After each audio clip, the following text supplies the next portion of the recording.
اسی طرح اللہ تبارک و تعالیٰ کے فضل و کرم سے تبلیغی جماعت ساری دنیا کے اندر اللہ تبارک و تعالیٰ کے فضل و کرم سے اس نے اپنا فیض پھیلایا ہوا، اور وہاں کا بھی عالم یہ ہے کہ میں ساری دنیا میں گھوما ہوں، ساری دنیا کی سیریں کی ہیں، لیکن عوام الناس میں جتنا فائدہ اللہ تعالیٰ نے تبلیغی جماعت کے ذریعے عوام الناس کو پہنچایا، کوئی دوسری جماعت اس کا عشر عشیر بھی پیدا نہیں کرتے، 10 کا بھی پیدا نہیں کرتے۔ اللہ تبارک و تعالیٰ نے اس میں برکت دی، لیکن کیسے ہوئی؟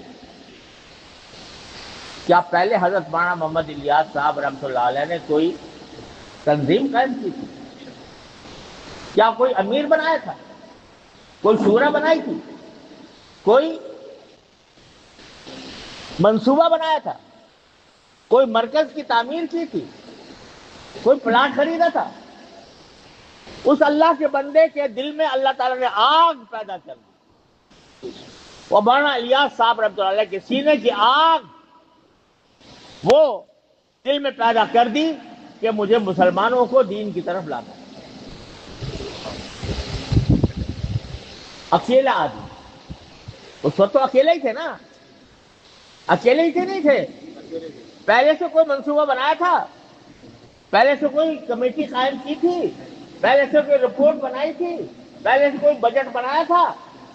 اکیلا انسان مولانا محمد الیاس رحمۃ اللہ علیہ، جس کے سینے میں آگ بھری ہوئی تھی، دین کی آگ، امت مسلمہ کے فلاح و بہبود کی آگ، اس نے کھڑا کر دیا میوات میں جا کے، کام شروع کر دیا، کوئی جماعت بنائے بغیر، چند لوگوں کو ساتھ لیا، کوئی میں تو تنہائی چلا تھا جانب منزل، مگر لوگ کچھ ملتے گئے اور کارواں بنتا گیا۔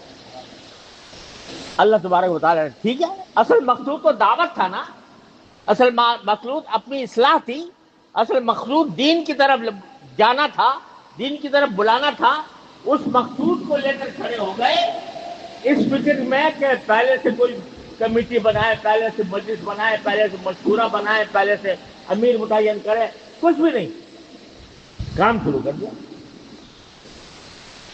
کام میں چونکہ اخلاص تھا، للہیت تھی، سوائے اللہ کے کوئی اور مقصود نہیں تھا، شہرت مقصود نہیں تھی، نام و نمود مقصود نہیں تھا، یہ نہیں تھا کہ میرا نام ہو جائے ساری دنیا کے اندر، ساری دنیا میرے قصیدے پڑھا کرے، میری تعریفیں کیا کرے، یہ نہیں تھا۔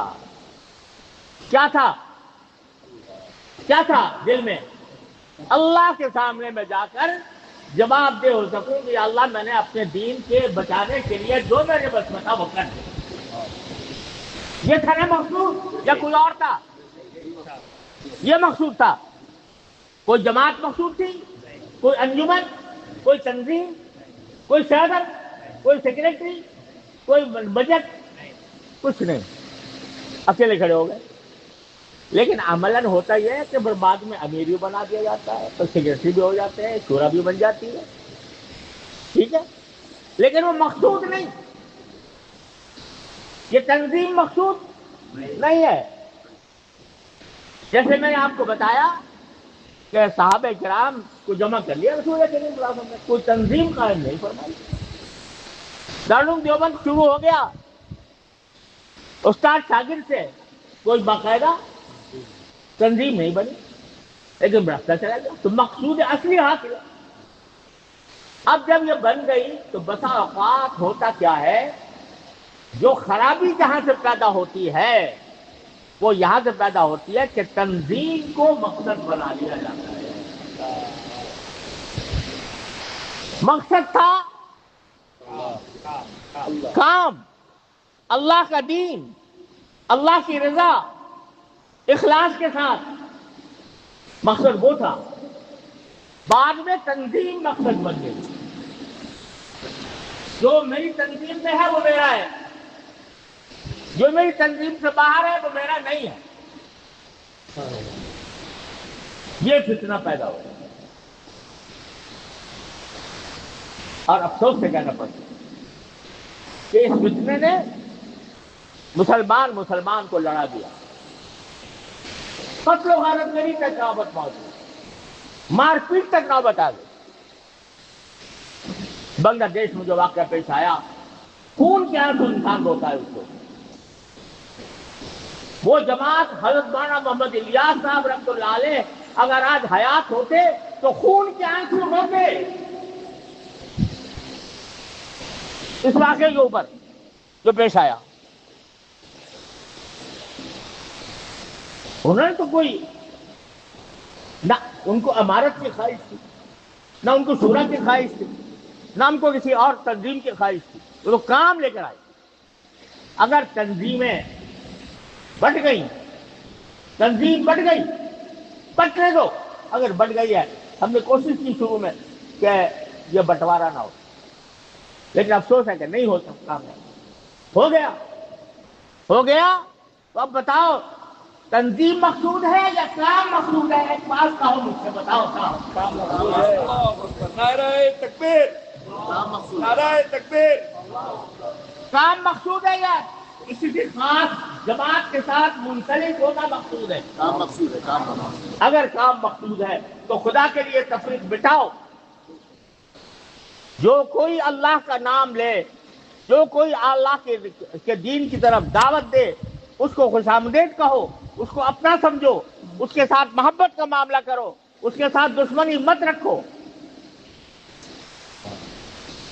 کیا اس بنا پر لڑو گے؟ حکم تو اقرا کا ہے نا بھائی، حکم کا ہے اقرا۔ کیا پڑھو؟ دین پڑھو۔ کوئی اگر فضائل اعمال پڑھتا ہے وہ پڑھے، کوئی منتخب احادیث پڑھتا ہے وہ پڑھے، وہ بھی اقرا یہ بھی اقرا۔ تو اگر تھوڑا سا طریقے میں فرق ہے اس کو گوارا کر لو، لیکن مسلمانوں کے درمیان تفریق وہ چیز ہے جس کو سرکار دو عالم صلی اللہ علیہ وسلم نے زندگی بھر کبھی گوارا نہیں۔ اگر کوئی شخص مجھ سے دین سیکھنا چاہتا ہے، مجھ سے، میں یہ چاہوں کہ یہ مجھ سے سیکھے، دوسرے سے کے بعد نہیں جائے۔ میں یہ چاہوں کہ مولانا عارف بھائی، ان کے پاس 2-4 آدمی آتے ہیں دین سیکھنے کے لیے، میں کہتا ہوں یار دین کو یہاں سے تو میرے پاس آ، یہ بتاؤ اخلاص ہوگا یا ریاکاری ہوگی؟ اگر دین سیکھنے کے لیے ایک آدمی آ رہا ہے اور ایک جماعت کے ذریعے دین سیکھ رہا ہے تو اس سے کیوں دشمنی ہو آپ کو؟ اگر آپ کو ذریعہ ہوتا ہے تو وہ بھی آپ کا کام کر رہا ہے، وہ کر رہا ہے تو وہ بھی آپ کا کام کر رہا ہے۔ صحابہ کرام رضی اللہ تعالیٰ عنہم اجمعین کے بارے میں حضرات تابعین فرماتے ہیں کہ بہت سے صحابہ کرام سے ہم جاتے تھے مسئلہ پوچھنے کے لیے، تو وہ کہتے تھے بھائی فلاں پاس وہ بڑا زیادہ بڑا عالم ہے، آپ اس سے پوچھیں۔ وہاں جاتے تھے تو وہ کہتے تھے فلاں بڑا عالم ہے، اس سے جا کے پوچھ لو۔ بعض اوقات ڈھونڈ پھر کے پھر پہلے آدمی کے پاس ہم آتے ہیں کہ جی وہ تو سب یہ کہہ رہے ہیں کہ آپ ہی بتائیں، تو پھر ان کو مسئلہ بتاتے۔ وہ چاہتے تھے کہ یہ دین کے بتانے کی جو فضیلت ہے وہ میرے بھائی کو حاصل ہو جائے تو زیادہ بہتر ہے، اس کا ثواب اس کو مل جائے۔ اس کے آج دنیا بن گئی ہے کریڈٹ کی، کریڈٹ لینا ہے، تیرا کس کے سر بندے، کس کا نام لیا جائے کہ اس نے بہت بڑا کارنامہ انجام دے دیا۔ میں قسم سے کہتا ہوں کہ اگر حضرت مولانا محمد الیاس صاحب رحمۃ اللہ علیہ کے حاشیے خیال میں یہ بات گزری ہوتی کہ میرا نام ہو جائے دنیا میں کہ اس نے دنیا میں دعوت دین کا بیڑا اٹھایا، تو ہرگز وہ دعوت میں شروع نہ کرتے۔ ان کے دل میں صرف اخلاص تھا، صرف للہیت تھی، صرف یہ کام تھا کہ اللہ تبارک کے دین کو کوئی فائدہ پہنچ جائے۔ آج ہم اس فکر میں پڑ گئے کہ جو ہماری پسندیدہ تنظیم ہے اس میں آتا ہے وہ میرا ہے، دوسری تنظیم میں جاتا ہے وہ میرا نہیں ہے، وہ دشمن ہے میرا، وہ مخالف ہے، ضرورت پڑی تو لڑوں گا اس سے، ہاتھ پائی بھی کروں گا، لڑائی بھی کروں گا، اگر ضرورت پڑی قتل بھی کر دوں گا، اعوذ باللہ العلی العظیم۔ یہاں تک نوبت پہنچ جائے تو خوب سمجھ لو کہ شیطان نے اپنا راستہ بنا لیا۔ جب یہاں تک راستہ پہنچ جائے، مسلمان کے خلاف قتل و قتال پر آمادہ ہو جائے، سمجھ لو کہ شیطان نے ان کے اندر راستہ بنا لیا۔ وہ صحابہ کرام تھے رضی اللہ تعالیٰ عنہ، جن کو نبی کریم صلی اللہ علیہ وسلم کی توبہ حاصل تھی کہ وہ آپس میں قتل و قتال کے باوجود صحابی رہے۔ کیوں؟ اس لیے کہ نیتیں دونوں کی خالص تھیں۔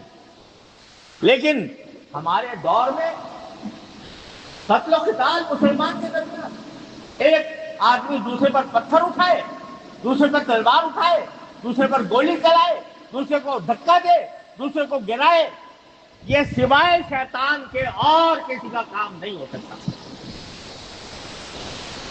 تو میرے بھائیو عزیزو، آج مجھے یہ بات کرنے کا آپ کے سامنے موقع مل گیا۔ میرے علم میں کچھ بات لائی گئی کہ الحمدللہ اس اجتماع میں دونوں قسم کے حضرات موجود ہیں۔ الحمدللہ یہ سن کر مجھے بہت خوشی ہوئی کہ کوئی ایک ایسی جگہ ہوئی جہاں پر دونوں قسم کے حضرات جمع ہیں، اللہ کے لیے جمع ہیں، اللہ کے دین کے لیے جمع ہیں، اللہ تعالیٰ کے دین کی نصرت کے لیے جمع ہیں۔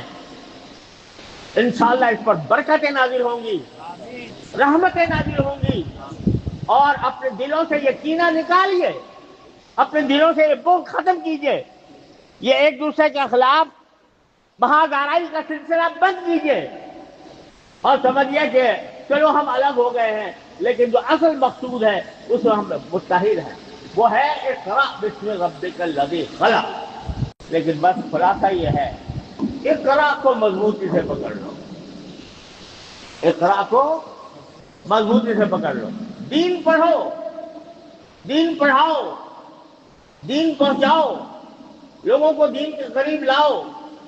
جو کوئی دوسرا دین کے قریب لا رہا ہے اس کا اپنا بھائی سمجھو، اس کا اپنا حریف نہ سمجھو، اس کا اپنا رقیب نہ سمجھو، اخوت کے ساتھ، محبت کے ساتھ، پیار کے ساتھ زندگی گزارو۔ یہ ساری برکت حضرت مولانا محمد الیاس صاحب قدس اللہ تعالیٰ سرہ، حضرت مولانا محمد یوسف خان صاحب رحمۃ اللہ تعالیٰ علیہ، حضرت مولانا انعام الحسن صاحب رحمۃ اللہ علیہم، ان سب کی انوار و برکات ہیں جو اب تک چل رہے ہیں۔